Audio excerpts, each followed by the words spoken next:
What's up guys, this is Zach with Attack Gaming bringing you a first impressions video for Ground Pounders, a hex-based strategy title taking place within the Sword of the Stars universe.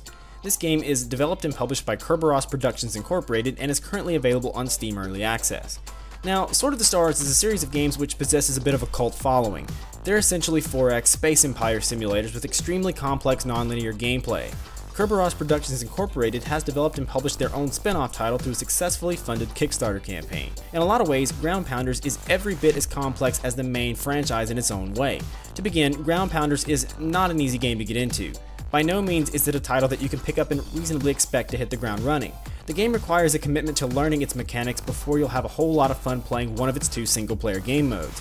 This is almost to its detriment as the game just throws mountains of information at you at once through flashcard-like tooltips that display on the screen before you're tasked with performing some action.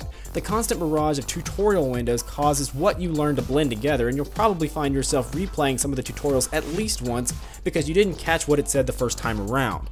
Once you finally get out of the tutorial, there are two main single-player game modes, campaign and scenario. There's only one campaign and just a handful of scenarios, but more are promised to be added upon release. There's also a multiplayer, but we didn't get a chance to touch on that very much during the first impressions.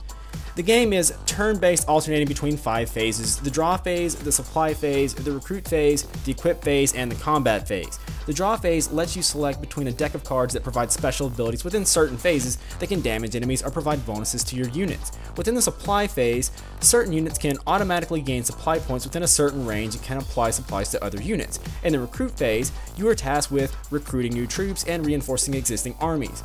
The equip phase is based off of supplies earned in the supply stage. You assign dice to units which play a part in the final stage. Combat is where you move units and engage in battles with enemies. Units can move from hexagon to hexagon and can even bolster the defenses of another unit before that unit closes in for attack. Attacks are handled through a series of dice rolls, which can be a bit complicated, but needless to say, if you didn't prepare in the prior stages, no amount of military genius may win you the day once you reach the combat stage. Maps are fairly large and well detailed with colorful artwork. Battles take place in sub-windows where tiny animated troops slug it out, and it's a minor touch, but it's a plus nonetheless. Overall, a game like Ground Pounders won't appeal to everyone. It's insanely complex, but it's also highly rewarding and a lot of fun if you can manage to get into it. If you're interested in learning more about the game, check out the game's official website at sotsgroundpounders.com or its official game space on Steam.